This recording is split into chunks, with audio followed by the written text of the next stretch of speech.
અમરેલી જિલ્લાના ધારી પંથકમાં માનવભક્ષી દીપડાનો આતંક યથાવત છે.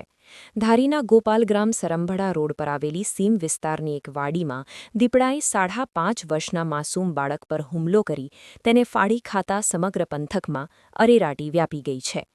ગોપાલગ્રામમાં બાવચંદભાઈ પ્રેમજીભાઈ વાઘેલાની વાડીએ રહીને મજૂરી કરતા પરપ્રાંતીય શ્રમિક પરિવારનો 5.5 વર્ષનો પુત્ર સાહિલ રાકેશભાઈ કટારા વાડીમાં રમી રહ્યો હતો. આ દરમિયાન તુવેરના વાવેતરમાં છુપાયેલો દીપડો અચાનક બહાર નીકળ્યો હતો અને સાહિલને પકડીને સીમમાં ખેંચી ગયો હતો. કમનસીબી એ છે કે આ સમગ્ર ઘટના સાહિલની માતાની નજર સામે જ બની હતી, પરંતુ દીપડાની ઝડપ આગળ માતા લાચાર બની ગઈ હતી. ગામને શું હતું? તાલુકો કટારા રાકેશભાઈ સાહિલભાઈ, તાલુકો ફતેપુરા, જિલ્લો દાહોદ. શું બન્યું? સિંહણ ઉપાડી ગઈ છોકરાનું. છોકરાનું નામ શું છે? સાહિલ. કેટલા વાગ્યા આ બન્યું? 8:30. છોકરાની ઉંમર કેટલી છે? 5.5 વર્ષ. પછી તમે શું કર્યું બાળકને આ ઉપાડ્યા પછી? દવાખાને લઈ. અત્યારે કોણ કોણ હાજર છે? અમે શેઠને બધા હારે.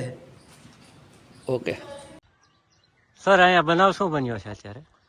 આજ વહેલી સવારે 9 વાગ્યાના અરસામાં એક દીપડા દ્વારા સાહિલ નામના છોકરાને અહીંયા તુવેરનું જે ખેતર છે એમાંથી બાજુમાંથી પકડી લઈ અને એને ઈજા પહોંચાડેલી. ઈજા પહોંચાડ્યા બાદ એને સરકારી હોસ્પિટલ ખાતે લઈ જવામાં આવેલ.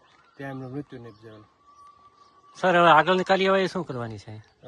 પિંજરા 3 મૂકવામાં આવેલા છે અને સ્ટાફ કેનિંગ શરૂ છે. દીપડો લોકેશન છે, એને પકડવાની કાર્યવાહી શરૂ છે.